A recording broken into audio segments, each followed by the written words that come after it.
사랑하는 영락교회 지체들에게 주 안에서 평화 인사를 전합니다. 오늘은 8월 9일 화요일입니다. 오늘의 묵상 본문은 욥기 17장 1절로 16절까지의 말씀입니다. 오늘 본문 말씀 17장 1절부터의 말씀은 이렇게 시작합니다. 나의 기운이 쇠하였으며 나의 날이 다하였고 무덤이 나를 위하여 준비되었구나. 이제 말할 수 없는 육신의 고통 가운데, 병 가운데 고통스러워하는 죽을 날이 얼마 남지 않았구나 라고 하는 그 고백 가운데 있는 것이죠. 엘리바스에 대한 욥의 두 번째 대답 가운데 나오는 16장부터 이어지는 그 고백이 계속되고 있습니다. 그 친구에 대한 대답이고 동시에 하나님을 향한 이제 탄원이 계속 섞여서 나오고 있죠. 기운이라고 하는 게 이제 루히라는 말인데, 루아흐라는 말이 이제 어원이죠. 우리 잘 아는 영혼도 되고 또 브레스라는 숨결도 되는 호흡이 쇠했다 이렇게도 볼 수 있습니다. 정말 기운이라는 이 말처럼 그 영과 육이 하나니까 육도 쇠하고 영도 쇠한 그런 어려움 속에 있는 것이죠. 2절에 나를 조롱하는 자들이 나와 함께 있으므로 내 눈이 그들의 충동함을 항상 보는구나. 조롱하는 자들, 안 그래도 힘든데 너무너무 고통스러운데 친구들이 위로한다고 찾아와서 계속 종교적으로 정죄를 퍼부으니까 더 고통스러운 것이죠. 3절에 청하건대 나에게 담보물을 주소서 나의 손을 잡아줄 자가 누구리까. 근데 이 가운데에서도 그 욥의 믿음, 욥의 고백은 하나님을 향한 나의 진실함, 또 나의 의로움을 주님이 아십니다 라고 하는 그 고백에 있는 거죠. 의롭다 하시는 분은 주님이신데 그 의로움이, 의롭다 하시는 주님이 제게 있습니다 라고 하는 그 고백이 있는 거죠. 하지만 그걸 누가 알겠습니까? 그러니까 너는 죄인이고 네가 죄를 지어서 그런 거라고, 죄에 대한 인과응보다 라고 계속 공격받고 있는 거잖아요. 그러니까 주님한테 이제 호소하는 것이죠. 담보물을 주셔서. 담보물이라는 말이 이제 아러베니 그러는 거 말이죠. 영어로 하면 pledge for me 이렇게 되겠죠. 나를 위한 pledge. 뭔가 말 그대로 담보물인 거죠. 그런 걸 저에게 좀 주십시오라고 이런 간절한 고백을 하나님이 좀 인정해 주시는, 하나님이 저를 사람들에게 분명히 이렇게 죄 때문에 이런 것이 아니라고 하는 것을 좀 증거해 주십시오. 이런 호소인 거죠. 나의 손을 잡아줄 자가 누구리까? 이 손을 잡는다는 것도 사실은 이런 법적인 담보가 설정되었다. 이거 어떤 담보에 대한, 플랫지에 대한 것을 선언하는 행위였다고 하죠. 그래서 손을 흔들다 이제 이런 의미가 되겠죠. 이 원문을 그대로 하면 미후 러야디 이타키아라는 말인데, 미라는 게 후죠. 후, 누구 이런 말이고, 후라는 게 이제 힘입니다, 영어에. 그래서 who is he 이런 거죠. 누구냐 이런 거죠.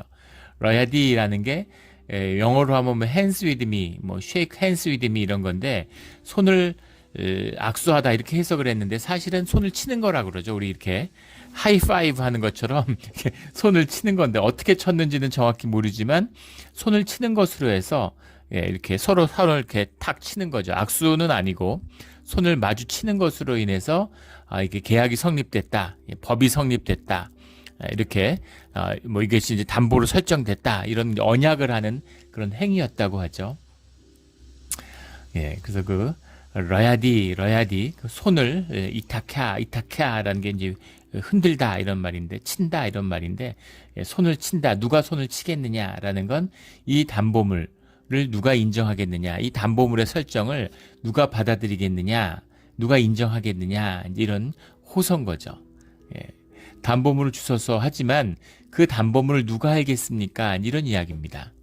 주님이 나에게 믿음을 주시고 나에게 의롭다 하시는 주님이 계시지만 그걸 누가 합니까? 누가 인정해 주겠습니까? 라고 하는 굉장히 절망적인 호소인 거죠. 굉장히 가슴 아픈 호소입니다.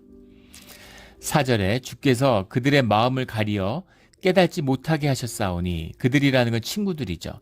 그 친구들이 정신이 영이 어두워져서 현상밖에 보지 못해서 실제 주님이 무슨 일을 하시는지, 욥이 누구인지도 알지 못하면서 와가지고 이제 이렇게 비난을 퍼붓는 것, 정죄하는 것, 이것도 주님이 하신 일입니다. 이런 뜻인 거죠. 주님이 그 마음을 가리어서 깨달지 못하게 하셨습니다. 그런 겁니다. 그래서 그들을 높이지 마소서라고 해석했는데 그들을 높이지 마소서 알켄투 타로맨이라는 말인데 알이라는 게 그러므로 뭐 이런 거죠. 알이라는 게 그러므로 can이라는 것도 뭐 thus 영어로 하면 그래서 뭐 이런 같은 말 갈, can 다 같은 뜻입니다. 근데 law라는 건 don't, do not 이런 거죠. 하지 마라 이런 겁니다. 타로맨이라는 것이 이제 뭐 you will be exalted 되고 영어로 하면 뭐 you will exalted 되는데 높인다 이런 말이죠. 예, 높인다 이런 말인데 이 말의 해석을 원문 그대로 해석하면 그래서 주님이 높임받지 못합니다. 이렇게 해석할 수도 있습니다. 그들을 높이는 것이 아니라 이 그들을 어둡게 해서 그들이 하나님의 이름을 가지고 막 이렇고 저렇고 하나님의 이름을 높이는 것처럼 하나님의 이름으로 정죄하는데 그것이 하나님의 이름을 높이지 않습니다. 이런 해석인 거죠. 예. 원문을 보면 그 해석이 맞지 않을까 싶습니다. 예, 해석에 갈리는데 그래서 그들을 높이지 말라라는 것이 그들의 정죄함으로 해서 그들이 높아지는 게 아니죠. 저도 이 해석이 맞다고 보는데 그것으로 인해서 하나님이 높아지지 않습니다. 하나님의 이름이 오히려 더럽힘을 받습니다. 그들이 하나님의 이름을 높이는데 그것 때문에 하나님의 이름이 높아지는 게 아니라 오히려 하나님의 이름이 더럽혀짐을 받습니다. 이런 뜻이 맞지 않을까 싶습니다. 이렇게 하나님의 이름을 떠벌리지만 그게 오히려 하나님의 이름을 더럽히는 거죠. 그 교회 사역을 하면서 교회 밖에 있는 분들을 만나게 됩니다. 뭔가 진리를 알고 싶고 삶의 진실을 마주하는 자들은 하나님 앞에 나가게 되죠. 허무함, 삶의 고독함, 무가치함, 무의미함 이런 진실을 만나게 되는 자들은 하나님의 가르침, 복음을 찾게 되어 있습니다. 근데 그 복음을 찾고자 하는 사람들, 우리 뭐 이제 종교적인 용어로 하면 원입교인 뭐 이렇게 얘기를 하죠. 교인은 아니지만 교인이 되고 싶어하는 사람들, 교회 주변에 있는 사람들이 있죠. 또 교회 나와도 어떤 교회의 그런 공동체 일원이 되지 못하고 그냥 와서 예배만 드리고 살짝 가고 이런 분들이 계시죠. 문제 없습니다. 그런데 이제 그런 분들이 주님을 영접하고 복음을 영접하는데 제일 큰 걸림돌이 되는 것이 교회고 교인들이라는 점이에요. 반대가 돼야 되겠죠, 사실은. 물론 주님을 만나고 주님을 영접하는 건 하나님이 하시는 일입니다. 하나님이 허락하시고 하나님의 인도하심이 있어야 되는 거죠. 싸움이 나고 망한 교회가 있어도 정말 막 세상에 손가락질 받는 교회처럼 보여도 그 안에 또 복음의 물길이 흐르고 믿는 자들이 있고 그 은혜로 인도하심을 받아서 주님을 영접하는 분들이 나와요. 그래서 교회를 함부로 정죄할 수 없는 것이죠. 주님이 어떻게 인도하시는지 알지 못합니다. 그런데 그 강남에 아주 있는 대표하는 교회들이가 있죠. 그 교회가 뭐 건축하고 이런 것 때문에 세상에 온갖 손가락질을 받았습니다. 근데 그 교회 권사님이 그런 고백을 하세요. 그 교회에 뭐 제자 훈련 받는다 이런 것에 프라이드가 대단했다는 거예요. 그런데 주님이 정말 겸손하게 하신 것 같다고 이제는 아무도 교회를 가지고 이렇게 자랑하거나 또는 교회를 떠벌리는 사람은 아무도 없다 이렇게 얘기를 하시더라고요. 뭐 어찌 들으면 슬픈 일일 수도 있겠지만 그런 되게 겸손해지고 다 하나님의 은혜구나, 하나님이 우리를 이렇게 인도해 주셨구나라는 그런 고백과 만나게 됐다 이런 이야기를 들은 적이 있습니다. 그것처럼 높일 수 있는 분은 주님밖에 없으신 거죠. 삶이 주님을 가리는 것이 되어서는 안 됩니다. 하나님을 뭐 높인다고 해서 하나님이 높아지고 인간들이 하나님 낮춘다고 해서 낮춰집니까? 그런 거 아니죠. 진실하면 되는 거예요. 정직하고 진실하게 주님의 길을 가면 결국 주님과 함께하는 은혜를 만나게 되는 것이죠. 우리 늘 진실한 주님의 십자가를 가리지 않는 우리의 신앙의 생활이 되기를 예수 그리스도 이름으로 축원합니다. 친구들이 하나님의 이름을 높이려고 열심히지만 그런 게 주님의 이름을 높이지 않는 것이죠. 5절에 보상을 얻으려고 친구를 비난하는 자는 그의 자손들의 눈이 멀게 되리라. 이것도 이제 오늘 그 본문이 상당히 히브리의 원문으로 보면 이제 어려운 해석입니다. 히브리어가 한자하고 굉장히 비슷하죠. 그 본문을 보면 굉장히 중의적인 의미들을 가져요. 그래서 이렇게 저렇게 해석될 수가 있는데, 그래서 직역을 하는 것에도 이제 어려움이 있지만 저는 직역을 해야 된다고 보는데, 또 많은 이제 성경의 해석들이 의역을 해가지고 더 어려움을 가중시키기도 하죠. 근데 이제 우리 오늘 본문은 좀 여러 가지 우리 개역 개정에 이런 해석의 문제들이 좀 있는 이제 그런 해석이 될 수 있습니다. 네, 그 보상을 얻으려고 친구를 비난하는 자는 보상을 얻으려고 라도 보상이라는 게 이제 러헬로크라고 하는 러헤로크, 러헤라크 이런 말인데 그것을 이제 여러 가지 해석으로 쓸 수 있어요. 헤레크라고 하는 게 뭐 영어 해석에 보면 플래터리, 뭐 아첨 이런 거죠. 또 뭐 share of property 뭐 이런 식으로 분기수로 해석을 한 것이죠. 예, 그리고 뭐 리워드, 보상 뭐 이런 걸로 해석을 했는데 보상이라는 걸 하고 있는 원뜻은 헤레크, 러헤레크라고 하는 건 이제 분기시 맞습니다. 예, 무언가의 지분을 얻는 것이죠. 예. 분깃을 위해서 친구를 비난한다라는 것은 뭔가 이익을 위해서, 이해를 위해서 이런 이야기죠. 이해를 뛰어넘는, 이익을 뛰어넘는 것이 친구잖아요. 예. 친구를 위해서 목숨을 버리는 것이 참된 친구다. 이렇게 주님이 말씀하신 것처럼 친구란 그런 것인데 보상을 위해서 친구를 버렸다 그러면 그건 친구가 아닌 것이죠. 이런 자들에게는 그의 자손들의 눈이 멀게 되리라. 이건 자손이라고 하는 게 저주죠. 예, 잠언에 나오는 잠언적인 그런 선포입니다. 그래서 보상을 얻으려고 친구를 비난하는 자들은 사실은 지금 욥의 친구들이죠. 그래서 그들은 자손은 눈이 멀게 될 것이다라고 하는 엄청난 저주의 선포예요.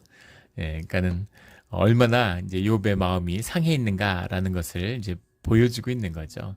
마음이 깊이 상한 겁니다.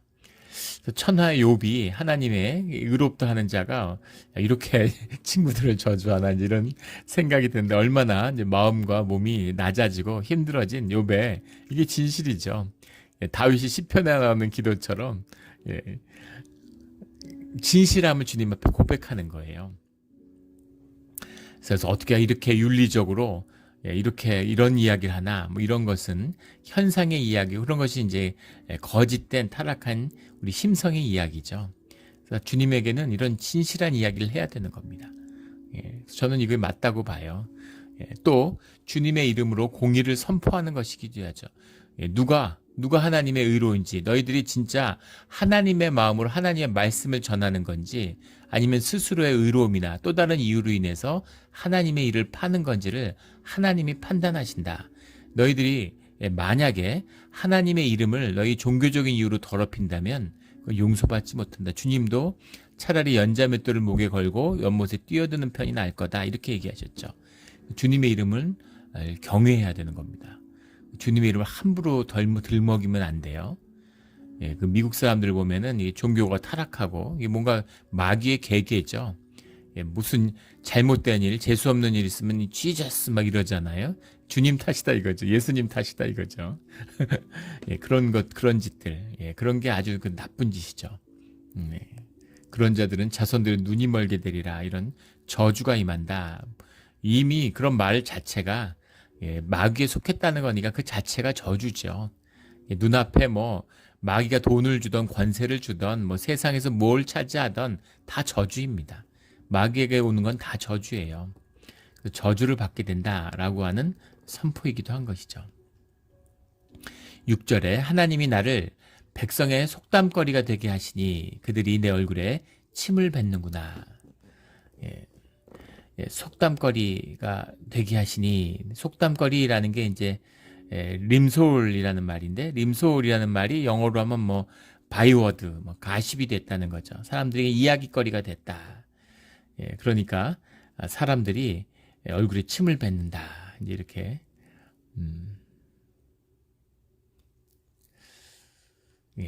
그냥 조롱거리가 되고 사회적 죽음이죠.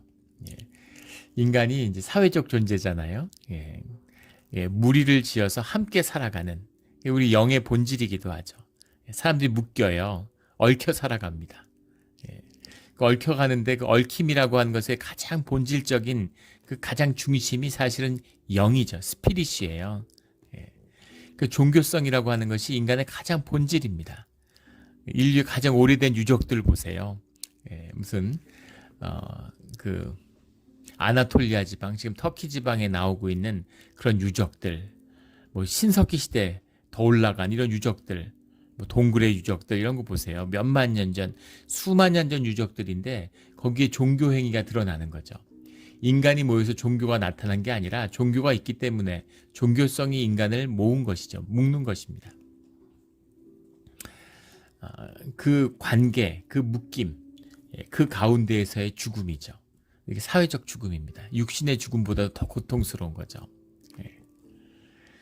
깊은 이런 좌절을 경험하고 있는 거죠. 진정한 이제 친구라면, 진정한 가족이라면 자식을 생각해 보세요. 자식이 잘못했다고 해서 자식을 비난하는, 자식이 이혼을 했어요. 가슴 아프고 안타깝죠. 근데 이혼했다고 자식을 정죄하고 비난하는 또는 조롱하는 부모가 있습니까? 무슨 이유든 어떤 이유든 그 자식의 아픔이 아픈 거죠. 그래서 비난할 수 없는 거죠. 오히려 자책하게 되는 거죠. 이것이 한 영, 하나가 된 가족의 비밀입니다. 교회에 가십이 있을 수 없죠. 근데 교회에 가십이 있습니다. 왜 가십이 있을까요? 교회가 아니기 때문입니다. 한 가족이라면 남의 아픔을 가십으로 이야기할 수가 있겠어요? 그걸 재미로 이야기할 수 있겠습니까? 그걸 조롱거리로 삼을 수 있겠어요? 내 자식이라고 한번 생각해 보세요. 그것처럼 진짜 교회를 이루었다면, 한 몸을 이루었다면, 그리스도의 한 몸이라면 절대 이런 가십, 바이워드 같은 게 교회에 있을 수 없죠. 그런 의미죠. 오늘 본문은 굉장히 비통한 본문이 계속 이어져요. 7절에 내 눈은 근심 때문에 어두워지고 나의 온 지체는 그림자 같구나. 그림자라는 건 이제 뭐 인생의 허무함에 대한 비유로도 많이 나오고 성경 가운데 또 연약함에 대한 이제 그런 비유로도 많이 나오죠. 그래서 온 지체가 힘을 잃었다 이런 뜻이죠. 8절에 정직한 자는 이로 말미암아 놀라고 죄 없는 자는 경건하지 못한 자 때문에 분을 내나니. 죄 없는 자라고 하는 건 이게 이제 완악이 뭐 정확히 제가 기억이 안 나는데 뭐 그런 뜻일 텐데 이게 이제 이너센트입니다. 영어로 하면 그 말 그대로 무죄한 자들이죠. 경건하지 못한 자라는 건 이제 하네프 뭐 이런 말인데 하네프라는 거는 뭐 영어로 하면 히포크라이트, 히포크립시 뭐 이런 도덕적으로 이제 문제 있는 행위들을 하는 자들, 뭐 경건하지 못한 자죠 말 그대로. 근데 그런 자들 때문에 분을 내나니 이것도 두 가지 의미로 중의적인 뜻을 갖고 있는데 원문을 보면 죄 없는 자가를 욥으로 보는 겁니다. 그래서 욥이 친구들 때문에 분이 난다. 너희들은 경건하지 못한 자다. 이런 것일 수도 있고 죄 없는 자라는 건 믿음의 사람, 진실한 사람들, 하나님의 자녀들이 결국은 이 종교인들에게 분을 내게 된다. 이런 의미로 해석할 수 있는 거예요. 두 개 다 뜻이 통합니다. 죄 없는 자를 일반으로 보느냐 아니면 욥 자신으로 보느냐에 따라서 해석이 주석이 갈리는 것이죠. 9절에 그래서 9절의 해석도 갈리게 되는데 9절에 그러므로라는 게 이제 왜 이런 말인데 왜 이런 말인데 이게 그러므로라고 해석했는데 그럼에도 불구하고도 되고 그러나로 해석할 수도 있어요. 왜 요헤즈 뭐 사디크 이렇게 나가는 말인데 요헤즈라는 게 이제 홀드 붙잡는다라는 말이죠. 그래서 그는 붙잡는다. 그래서 사디크라는 게 더 righteous죠. 그래서 올바름을 붙잡는다. 그럼에도 불구하고 붙잡는다.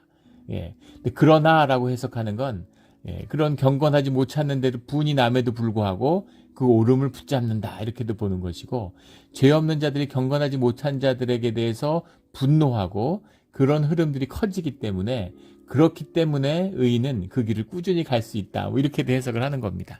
근데 죄 없는 자들이 뭐 같이 편을 들든 안 들든 그런 것이 아니죠. 의인이라는 것은 세상에 의인이 어디 있겠어요. 그러나 주님과 함께하는 자죠. 주님과 하나 된 자입니다. 이게 의인의 비밀이잖아요. 그러니까 주님의 사람은 주님의 길을 가는 자들은 그 길을 꾸준히 간다. 누가 뭐라든 그렇게 해석하는 것이 맞겠죠. 손이 깨끗한 자는 점점 힘을 얻느니라. 손이 깨끗하다. 우리말도 손이 깨끗하다. 손이 깨끗한 사람, 손을 더럽혔다. 이제 이런 부정한 걸 손이 더럽혔다. 이렇게 얘기하잖아요. 손이 죄를 지으니까. 이런 말을 들어보면 신기하죠. 굉장히 우리말하고 통하는 게 있어요. 정서하고. 점점 힘을 얻게 된다. 주님이 알아주신다. 생명의 길이다. 이런 뜻이죠. 10절에 너희는 모두 다시 올지니라. 내가 너희 중에서 지혜자를 찾을 수 없느니라. 너희 말 가운데는 하나님의 지혜를 찾을 수 없다. 이런 이야기죠. 11절에 나의 날이 지나갔고 내 계획, 내 마음의 소원이 다 끊어졌구나.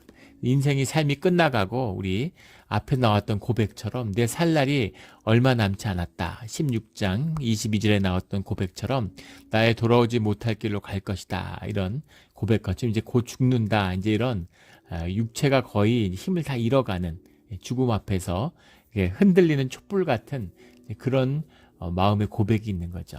그래서 내 소원조차도 내 계획조차 모든 것 나의 날이 다 끝이 났다. 이제 이런 고백을 드리는 겁니다. 12절에 그들은 밤으로 낯을 삼고 빛 앞에서 어둠을 가깝다 하는구나. 그들은 이제 그 친구들이기도 하고 또 종교인들이죠. 그들은 밤으로 낯을 삼고라는 이야기는 지금 밤인데 낮이라고 그러는구나. 이런 얘기예요. 하나님이 침묵하시는데 하나님이 말씀하지 않는데 하나님이 침묵하시고 말씀하지 않는다 그러면 되는 겁니다. 그런데 종교인들이니까 와가지고 하나님이 함께 하시고 하나님의 뜻이 있고 이건 뭐 좋은 일이고 이런 정답들 뻔한 이야기들을 한다는 거죠.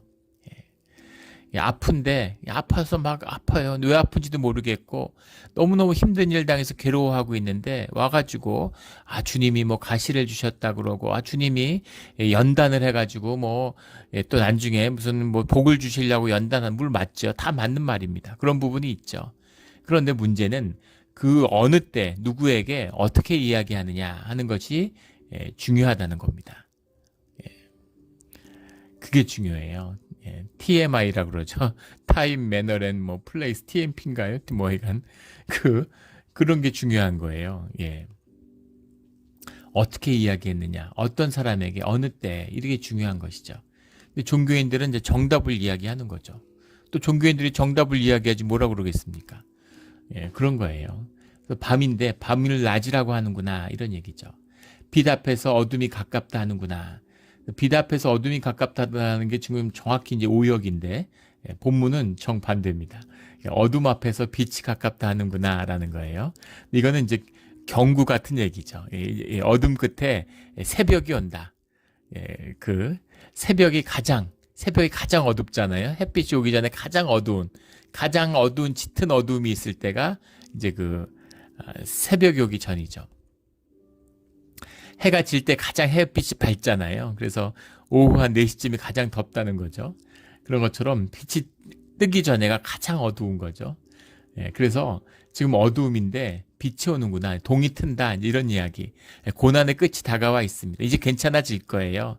내일은 좋아질 거예요. 이렇게 얘기하잖아요. 이제 다 끝나갑니다. 다 끝났어요. 격려의 의미고 좋은 뜻으로 하는 이야기일 수 있죠. 근데 내가 당하는 고통은 그런 게 아니야. 주님이 직접 누르시는 거죠. 세상의 현상에서 경험하는 그런 무슨 뭐 경건의 문제, 죄의 문제, 뭐 일상적인 섭리의 문제 그런 게 아니야. 이거는 주님의 직접적인 계획이고 주님이 찍어 누르시는 겁니다. 주님이 우겨 싸시는 거예요. 근데 그 앞에서 좀 참아 이제 좋아져. 인생사 세옹지 마야. 어려운 일이 있으니까 좋은 일이 있겠지. 근데 무슨 좋은 일이 있습니까? 지금 이제 곧 죽게 됐는데 그런 이야기인 거예요. 그래서 어둠 앞에서 빛이 가깝다. 뭐 이런 소리. 다 이거 하나님이 하신 일인데 좋은 일일 거야. 이런 당연한 얘기 하지 말라는 거죠. 13절에 내가 수월이 내 집이 되기를 희망하여 13절에도 희망이라는 말이 나오고 15절에도 희망이 나오고 16절에도 희망이 나오는데 원문은 다 다른 단어입니다. 이런 게 이제 대표적인 문제죠. 이게 다르게 한 이유가 있을 거 아니겠어요? 원문에. 다른 의미로 해석해야 되는데, 다 똑같이 말하니까, 이게 읽으면 무슨 말인가, 이제 원문을 읽으면 그런 생각이 들어요. 수월이 내 집이 되기를 희망한다. 수월이 내 집이 되기를 희망하는 사람은 없겠죠. 이 말은 아가웨라는 말인데, 아카웨라는 말인데, 아카웨라는 말은 기다린다는 말이에요. 수월이 내 집 되기를 기다린다라는 말은 이제 추월이라는 게 무덤이잖아요. 무덤이 내 집이 된다라는 얘기는 내가 이제 죽을 날만 받아놨다. 우리가 그런 말 하잖아요. 죽을 날을 받아놨다. 죽기만 기다리고 있다. 그런 얘기입니다. 내 침상을 흑암에 펴놓음에라는 말이 그 여기 흑암이라는 게 우리 뭐 잘 알고 있는 하호세크라는 말이죠. 바호세크라는 게 이제 내가 침상을 펴놓으니까 어둠 가운데 내 침상에 펴졌다. 내 원문을 해석하면 내 침상에 펴놓으니까 내 침대가 놓인 자리가 어둠의 자리다. 그리고 그 자리가 내가 거기 누워서 죽는 날을만 기다리고 있다. 이런 얘기입니다. 그래서 잠이 들 때는 이제 편히 쉬고 안식을 취하고 깨어나서 새로운 날을 기다리는 건데 그게 아니라 내가 누워놓으면 그게 흑암의 자리고 그 다음에 거기에 누워가지고 내가 죽음을 기다리는구나. 다 끝났구나. 이런 절망의 표현입니다. 절망을 마주하게 되는 것이죠.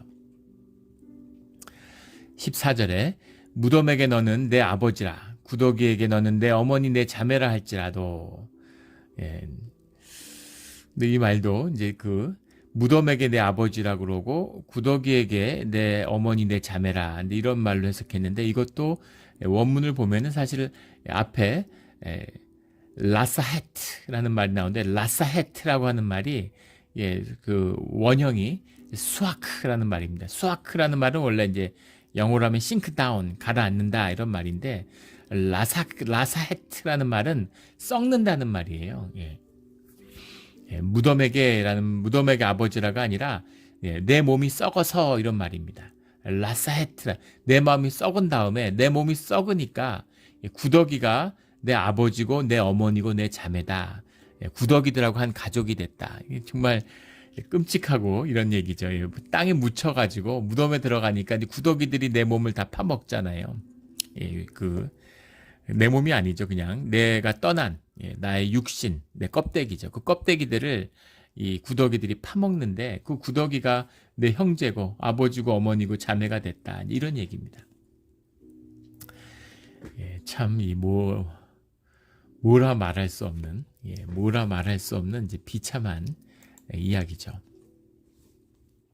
15절에 나의 희망이 어디 있으며 나의 희망을 누가 보겠느냐. 여기서 희망이라는 단어는 이제 티크바티라는 말이에요. 티크바티라는 건 묶는다 이런 말입니다. 내가 어디에 의지하겠느냐 이런 말이죠. 무엇에다가 나를 닻을 내릴 수 있겠느냐. 무엇에 내가 길이 있겠느냐 이런 것이죠. 나의 희망이 어디 있으며 나의 희망을 누가 보겠느냐. 없다 이런 말이죠. 없다 이런 말입니다. 16절에 우리가 흙 속에서 쉴 때에는 희망이 수월의 문으로 내려갈 뿐이니라. 이것도 엄청난 의역을 했는데 완전한 의역이죠. 이게 본문하고는 완전히 달라요. 본문을 한번 보겠습니다. 본문을 보면 바데 세올 이런 거죠. 바데 세올이라는 게 이제 바데라는 게 문이고 세올이라는 게 이제 우리 무덤이잖아요. 무덤의 문 앞에서 이런 말입니다. 무덤의 문 앞에서 테라나흐 임야하드 이런 말이에요. 테라나드라는 건 내려간다. 그들이 내려갈 것이다. 이런 말이죠. 그들이 내려갈 것이다. 임이라는 건 when, 언제, 야하드라는 건 함께. 무덤 앞에서 누가 함께 내려갈 것인가 이런 얘기죠. 누가 함께 내려갈 수 있느냐 이런 말입니다.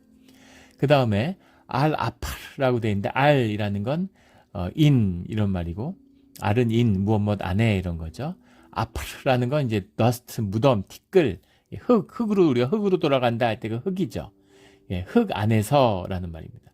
흙 안에서 나트라는 게 이제 레스트 안식으로도 해석하고 그러는 나핫 이런 건 안식입니다. 여기는 또 그것도 나트를 희망이라고 해석했어요. 희망이 아니라 쉼이죠. 쉼 안식입니다. 쉼. 그런데 아파르 나트는 그냥 쉼인데 누가 쉴 수 있는가라는 거죠. 앞에 말도 의문문이고 뒤에 말도 의문문입니다. 그래서 이거를 정확히 해석하면 이게 너무 이제 의역이 심해서 원문을 직접 이제 읽는 겁니다.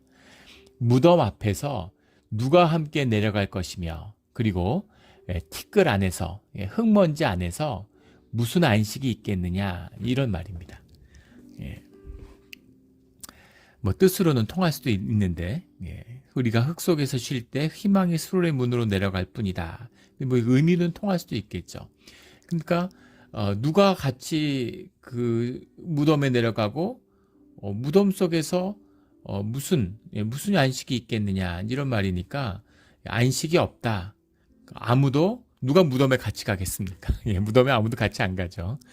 그래서 그런 그 삶의 그 고독함과 그리고 무슨 죽은 다음에 무슨 안식이 있느냐, 그러니까 안식이 죽어도 안식이 없다, 이런 거의 절대적인 절망을 호소하는 겁니다. 왜겠습니까? 죽으면 희망이 있어야지. 죽으면 천국 가는데 희망이 있어야 되는데, 내 삶을 이렇게 짓누르고 징계하시는 분이 주님이신데 그 징계의 결과로 죽음을 맞이하면 죽음 뒤에 무슨 소망과 희망이 있겠느냐, 이 얘기인 거죠. 죽음이 끝이 아니다, 이런 이야기입니다.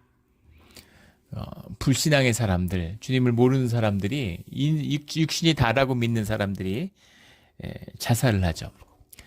생명은 자살을 할 수 없죠. 자살을 못합니다. 자살할 수가 없어요, 영적으로. 그런데 뭔가 자살이라는 사건이 실제 일어나는 거죠. 자살은 사람만이 하는 거죠. 자살이라는 거를 이제 종교적으로 좋게 보지 않았던 이유는 자살은 사람이 할 수 없는 것인데 그 본성을 거스르는 그런 영적인 역사가 있다고 보기 때문입니다. 근데 이제 임사 체험을 한 분들이 있죠. 죽었다 돌아온 분들이 있어요. 며칠 죽었다가 오신 분들이 있는데, 그런 분들의 고백, 뭐 그런 분들이 다 고백이 진실하다고 할 수는 없겠지만 그 고백 가운데 인상 깊었던 건 죽어서 간 세상, 본 세상 중에서 가장 비참한 사람들이 자살한 사람들이라는 겁니다. 자살한 사람이라는 건 허구 속에, 에고의 거짓 속에 이제 빠져버린 거죠. 죽음이 끝이 아닌데 죽음이 끝이라고 믿고 죽은 것인 사람들이 그 안에 갇혀 있기 때문에 죽은 사람들은 계속해서 자살을 한다는 거예요. 무한 반복, 영원히 계속되는 자살에 삶에 어떠한 희망도 없는 것이 자살이다라는 걸 봤다, 이런 고백들을 합니다. 정말 비극적인 이야기죠. 정말 비참한 이야기죠. 죽음은 끝이 될 수 없는 것이죠. 죽음이 안식과 부활과 새로운 삶의 소망이 되어야 되는 겁니다. 그게 본질이죠. 근데 그 본질의 길을 열 수 있는 것은 예수 그리스도의 십자가밖에 없다라는 것. 그것이 진리고 복음이고 우리의 삶의 소망이고 희망이 되는 것이죠. 이것이 가르침입니다. 주님과의 문제예요. 그러니까 사실은 욥의 고백이야말로 오늘 너무 비참한 고백이, 마음이 정말 그 천근만근 깔아앉는 것 같은 그런 힘든 본문입니다. 왜 이렇게 마음이 힘든지 모르겠어요. 그런데 이것이 진실이고 이것이 주님 앞에 있는 우리 인간의 실존이라는 거죠. 이 아픔을, 이걸 외면하기 위해서 삶을 떠도는 거예요. 뭐 온갖 것으로 본질을 외면하고 싶은 거죠. 뭐 여행 다니고, 요즘에 뭐 한 달 살기, 뭐 50개국을 여행하고, 이제 한국 잘 살게 되니까 이제 그런 걸 하는 분들이 많아요. 외국에 뭐 이제 살면 물가도 싸고 이러니까 이제 막 이렇게 돌아다니고 뭐 이것도 하고 저것도 하고 막 이렇게 하는 겁니다.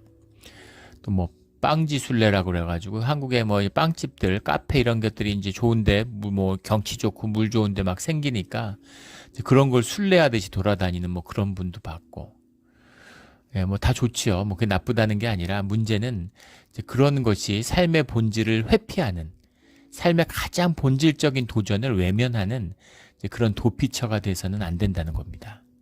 그래서 오늘 그 욥의 고백같이 삶의 본질의 문제, 죽음의 문제, 생명의 문제, 이 문제를 마주해야 된다는 거죠. 아프지만 이 문제를, 이 본문을 보십시오. 예수 그리스도의 은혜가, 십자가의 은혜가 어떤 것인지가 가슴 절절히 울리잖아요. 이 복음을 만나고 이 구원을 놓치지 않는 우리 모두가 되기를 주의 이름으로 축원합니다. 아멘. 기도드리겠습니다. 하나님 아버지, 감사합니다. 오늘 욥의 본문은 정말 힘들었습니다. 묵상도 힘들고 읽기도 힘들었습니다. 하지만 이것이 우리의 진실이고 우리의 삶의 본질임을 압니다. 주님 감사합니다. 십자가가 우리의 유일한 소망이라는 것을 믿고 또 알겠습니다. 십자가의 보혈의 은혜를 헛되게 하지 않는, 주님이 주신 이 교회의 존귀함을 헛되게 하지 않는 그런 인생과 삶의 길이 되게 하여 주시옵소서. 감사드리며 예수 그리스도의 이름으로 기도드렸습니다. 아멘.